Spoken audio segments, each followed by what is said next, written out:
আসসালামু আলাইকুম। আজকে আমাদের ইনকিউবেটর মেশিন হতে কোয়েল পাখির বাচ্চা বের করলাম। বাচ্চা মেশিনে দু একটা ফোটা শুরু করার পর থেকে আমাদের বোর্ডিংটা রেডি করে রাখতে হয়। এখানে আমাদের এক বড় ভাই কিছু বাচ্চা ছিল, তাকে 30 দিন বয়স করে দিতে হবে। তারপর আমাদের জিরো বাচ্চাগুলো রাখার জন্য আমরা বোর্ডিং রেডি করে রাখতেছিলাম। আমরা বোর্ডিংয়ে সবসময় সালার বস্তা ব্যবহার করি, অনেক কিছু ব্যবহার করে, যেরকম অনেকে আপনার পেপার দেয়, কিন্তু আমরা সবসময় সালার বস্তাটা ব্যবহার করি। প্রায় বোর্ডিংটা রেডি করা শেষ হয়ে গেল। আমরা পানি পাত্রগুলো আগের থেকে দিয়ে রাখতেছি, কারণ বাচ্চা যখন বের করি তখন পানি পাত্র দিলে পরে বাচ্চা তলে পড়ে যায়। তারপরে আমাদের মেশিন থেকে বাচ্চাগুলো বের করতেছিলাম। মাশাআল্লাহ, অনেক সুন্দর বাচ্চা ফুটছে। বাচ্চাগুলো গুনে গুনে আপনার আরেকটা ঝুড়িতে রাখছিলাম।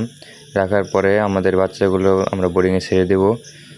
আপনাদের যদি কারো কোয়েল পাখির জিরো বাচ্চা বা যে কোনো সাইজের বাচ্চা লাগে, অবশ্যই আমাদের সাথে যোগাযোগ করবেন, ইনবক্স করবেন। আর আমাদের জন্য দোয়া করবেন সবাই। আমাদের খামারের জন্য আল্লাহ তাআলা ভরপুর বারাকা দান করেন। আসসালামু আলাইকুম।